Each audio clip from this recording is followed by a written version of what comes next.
నరసరావుపేటలోని బరంపేట శ్రీ గోపయ్య సమేత శ్రీ లక్ష్మీ తిరుపతమ్మ తల్లి దేవస్థానంకు 12వ వార్షిక శాంతి కళ్యాణంలో పాల్గొన్న నరసరావుపేట పార్లమెంటు సభ్యులు లావు శ్రీకృష్ణదేవరాయలు మరియు నరసరావుపేట జనసేన పార్టీ అధ్యక్షులు Syed Jilani, Janasena party program committee convener Veeravalli Vamsi, అధికార ప్రతినిధి షేక్ అద్రూఫ్, కొట్టిపాటి వెంకటేశ్వర్లు, వారి బృందం వారితో పాటు కూటమి నాయకులు ప్రత్యేక పూజలు నిర్వహించి తీర్థప్రసాదాలు స్వీకరించారు.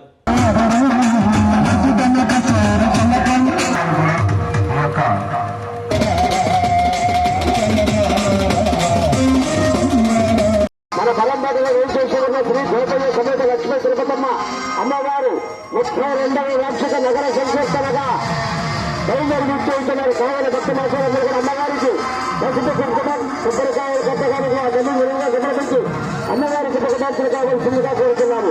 మధ్యాహ్నం 12 గంటల నుంచి భారీ అన్నదాన కార్యక్రమాలు కావున భక్త మాసాలందరూ కూడా విచ్చేసి తీర్థ ప్రసాదములు స్వీకరించి అమ్మవారికి భగవంతులు కావాల్సిందిగా కోరుతున్నాము. సాయంత్రం 7:50 నిమిషాలకు అమ్మవారి 12వ వార్షిక శాంతి కళ్యాణం జరుగుతున్న కావున భక్తులందరూ దేవాలయానికి వచ్చి అమ్మవారి శాంతి కళ్యాణం చూసి తీర్థ ప్రసాదములు స్వీకరించి అమ్మవారికి ఒక భక్తులు కావాల్సిందిగా కోరుతున్నాము.